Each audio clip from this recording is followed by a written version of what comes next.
toda. Então, vou botar para gravar agora e depois eu gravo o resto.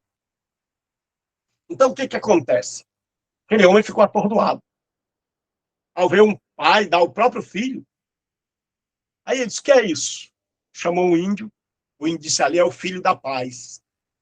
Ele disse, o que é isso? Ele disse, aqui, quando tem uma guerra, e as pessoas estão se matando, a única maneira de resolver é aparentando as tribos. É um pai ter a coragem de dar o filho para morar na casa do outro. E daí em diante eles não são mais inimigos, são parentes. E aí a guerra acaba. E ele disse, o filho da paz é maior do que o Judas. É a pessoa mais importante da nossa aldeia. Aí o missionário ficou feliz e disse, olha, Jesus é o filho da paz. O pai deu seu filho para que nós não vivamos mais em guerra, para que nós sejamos perdoados. E ele conseguiu ganhar a tribo inteira. Isso é o que a gente chama de fator Melquisedeque. Agora, a teologia como crítica da vida e da proclamação da igreja. O que é isso? Na teologia, nós temos duas coisas. Nós temos ortodoxia. Ortodoxia quer dizer doutrina correta. O que quer dizer ortodoxia, pessoal? Doutrina correta. Doutrina correta. Doutrina correta.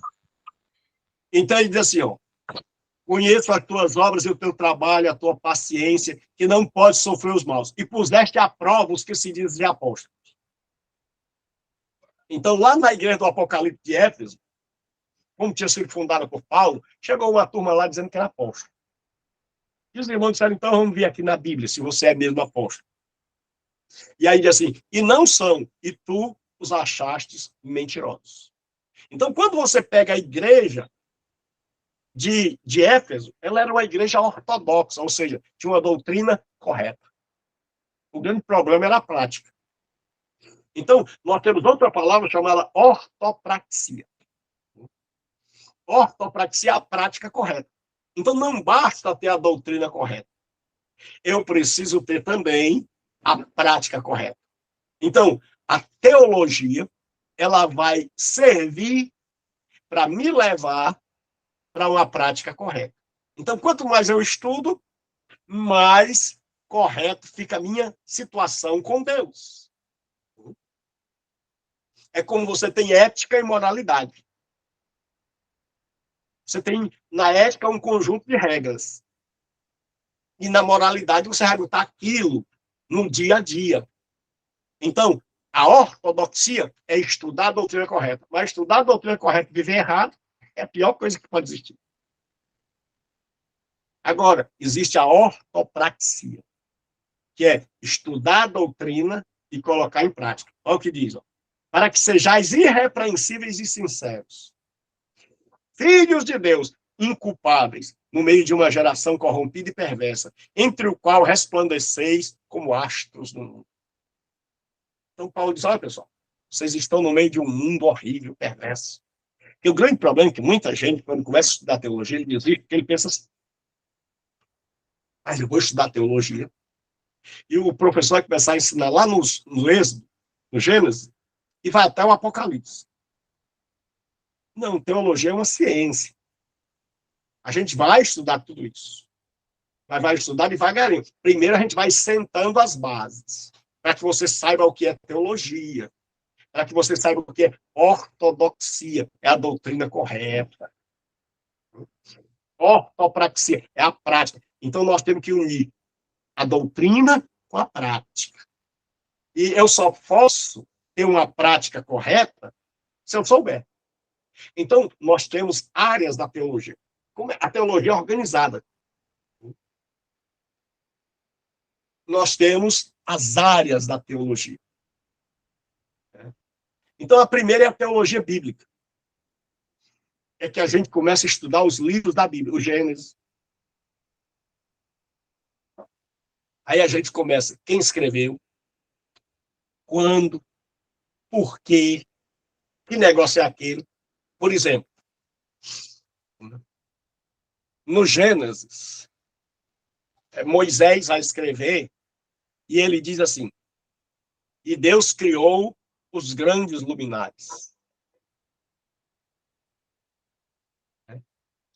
Então, Deus diz assim: eu criei os grandes luminares. Um luminar maior e um luminar menor.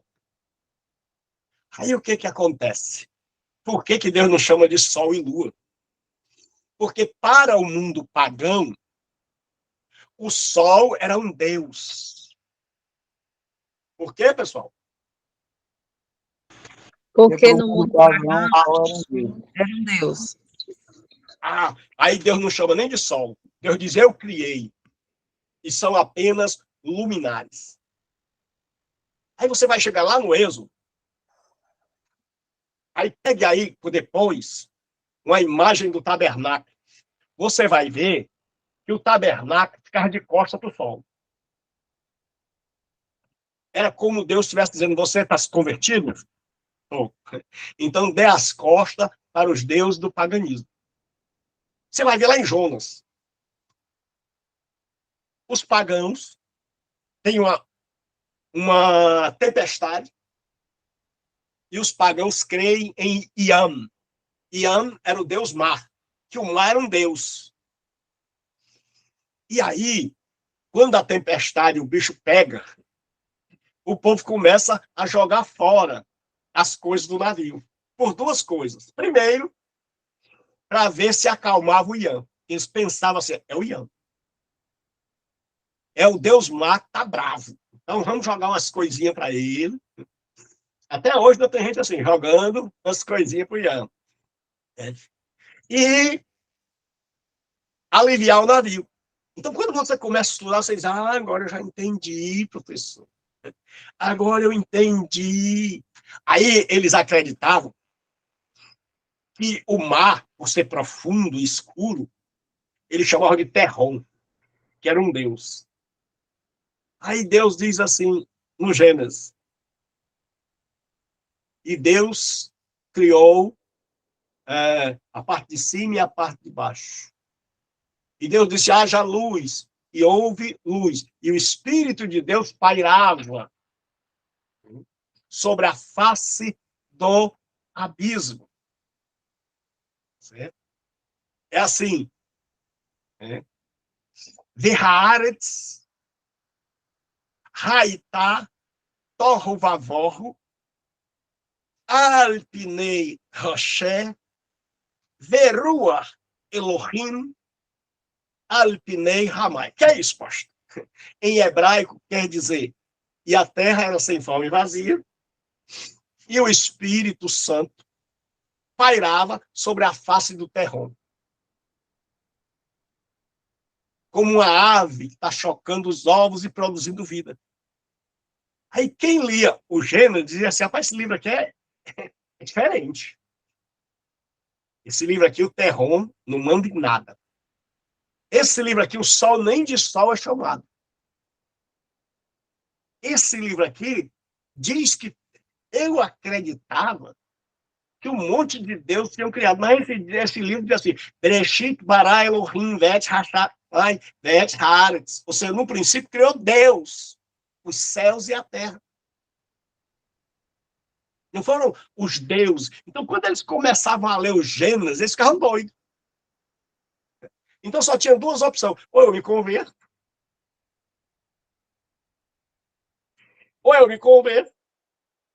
ou eu vou deixar esse livro. Então, quando você começa a estudar, a gente vai começar a estudar sobre isso, sobre a Bíblia, sobre as grandes doutrinas da Bíblia. Para quê? Para você entender. E não adianta eu ir para o Gênesis ensinar você sobre o Deus Criador se você não tiver visto sobre Elohim, o Deus da estação. Diga. Deus do mar era Terron, que o pastor falou, é? O abismo era chamado de Terron. O abismo, não é isso? Então eles achavam que aquilo era um Deus. Porque o povo da antiguidade não sabia de nada. Então, o livro mais diferente que tinha na antiguidade eram os livros de Moisés. Pastor Você lê Gilberto, um livro da antiguidade, diga mesmo. só uma dúvida. Na minha Bíblia diz assim: o Espírito do Senhor pairava sobre as águas. Isso, É certo, né? Isso aí? isso. Também. Só que no hebraico não tem água, tem terrom. Aí a nossa Bíblia já procura traduzir de uma maneira que a gente compreenda. Pronto. E terrom, para eles, era um deus. Isso. Aí, quando você começa a ler o livro de Moisés, principalmente naquela época, você diz assim, rapaz, esse livro está acabando com todas as nossas crenças. É isso que a Bíblia faz. Acaba com o paganismo.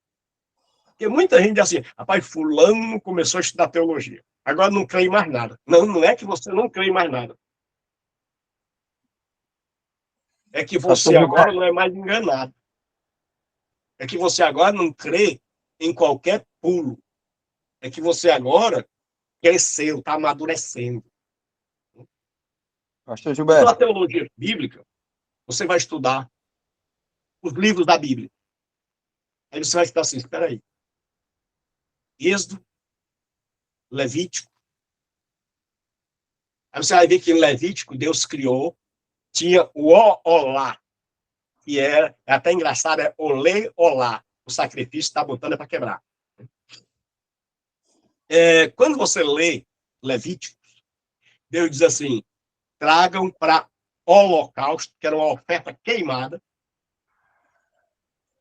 Porque totalmente queimado. Deus fez uma aliança com o povo, mas como é que esse povo agora vai prestar culto? Aí, Deus disse, vou dizer para vocês como é que vocês se chegam ali. Então, Deus criou 7 ofertas lá no livro de Levítico. A oferta do holocausto, olá, a oferta minha, que era a oferta de cereal, que você precisa manjar muito de Bíblia para não entender que ali não tem nada a ver com pudim, flan de baunilha, porque muita gente, ao invés de colocar oferta de cereal, que era farinha de cevada, eles colocam oferta de manjares. Aí eu e você temos que manjar muito de Bíblia, para a gente não pensar assim, o pudim gostoso, o flan de baunilha gostoso. Não, era oferta de cereal. Aí a terceira oferta era Shelamima, era a oferta de paz, que você estava bem com Deus, você levava um animal, e aí oferecia a Deus, e aquele animal você podia comer parte dele. Aí você chamava os vizinhos, mano, vamos comer um churrasco lá na casa de Deus. Então o sacerdote tirava uma parte, oferecia a Deus, e a outra parte era do ofertante. E aí Deus diz, chame a viúva, chame o pobre, chame o órfão. Então era a oferta de paz. Aí tinha as duas últimas, Hatat e Hashem, que era a oferta pelo pecado e a oferta pela culpa. A oferta pelo pecado, só o sacerdote podia comer. Por isso que os sacerdotes eram conhecidos como comedores de pecado. Por quê? Porque Deus tinha permitido que eles comessem um pedaço. E aí tinha a oferta pela culpa. Mas, na primeira oferta, então agora o povo sabia. Aí você diz assim, pastor, me diga uma coisa. Deus mostrou as ofertas. E quem vai para essas ofertas? Aí tem lá o sacerdote. Deus bota o sacerdote aqui. Arão, seus filhos. Está aqui o altar, está aqui o templo para vocês me adorarem. Pronto, está tudo agora explicado. Aí quando você lê lá, você diz assim, você vê Deus dizendo assim, quem oferecer um bezerro para o holocausto será totalmente queimado. Aí vai descendo. Aí ele diz assim, quem oferecer um som, que era o gado miúdo, é ovelha, cabra, é mais pobre, resta igual a nós. Né? Os mais pobres oferecem o tição, o gado miúdo. Aí tem o pobre de má fé.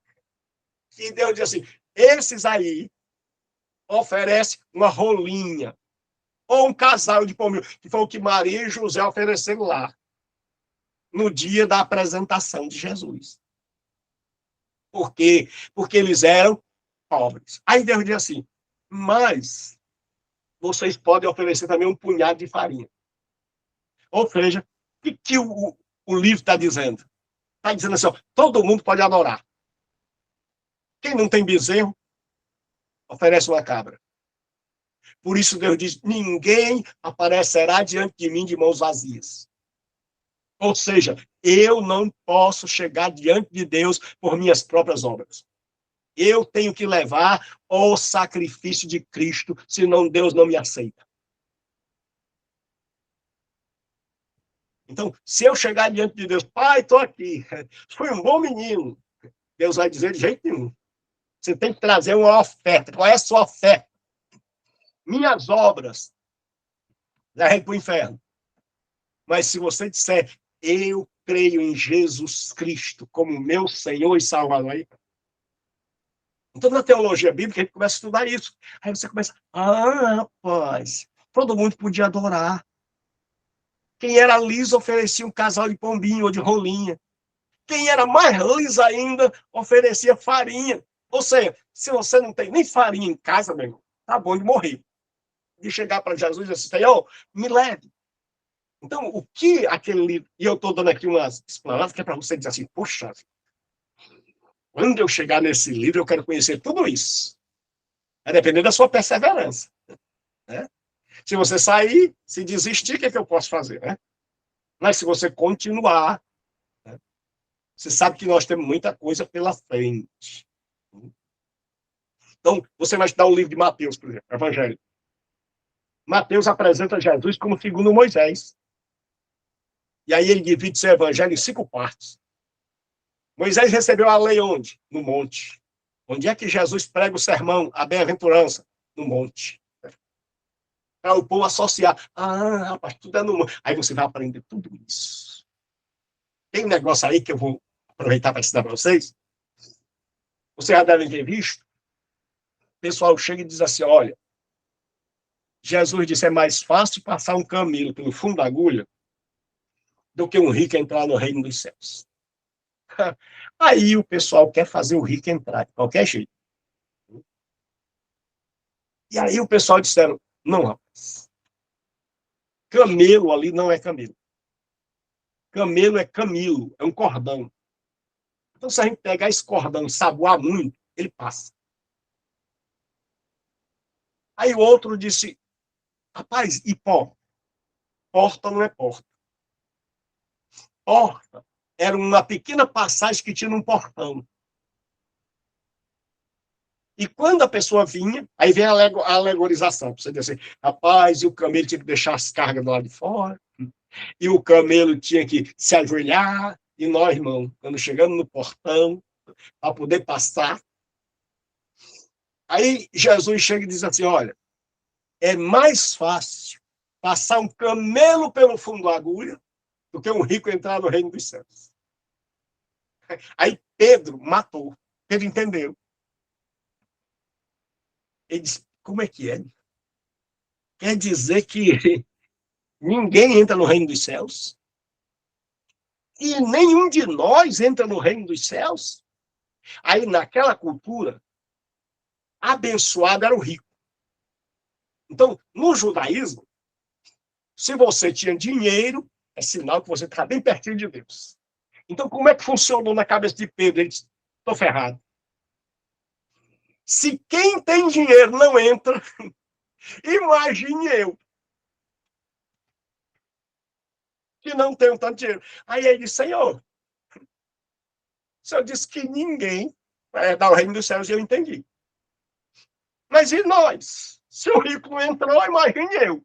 Aí Jesus diz, o que é impossível aos homens é possível a Deus. Então, o que Jesus está querendo dizer é que é impossível que eu me salve. que é impossível que você se salve. Que a única maneira de nós sermos salvos é pelo poder da graça divina que nos alcança. Aí você pega e vai estudar as cartas. Ou você vai estudar os livros poéticos. Aí você pega e vai estudar Cantares de Salomão. Lá tem assim, jardim fechado é minha noiva. Quer dizer que ela era virgem. Ali é a linguagem para dizer que ela era virgem. Ela era virgem, por isso ele está falando uma linguagem poética. Ele diz assim, jardim fechado é minha irmã.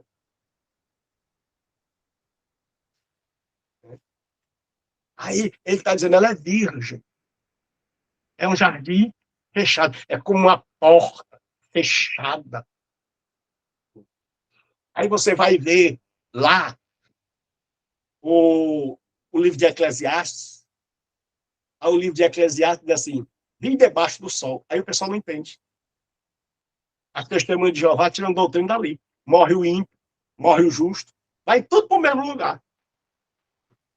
O livro de Eclesiastes é como o homem, debaixo do sol, sem Deus, encara a vida. Aí vai ser assim, vaidade de vaidade, revela e revela.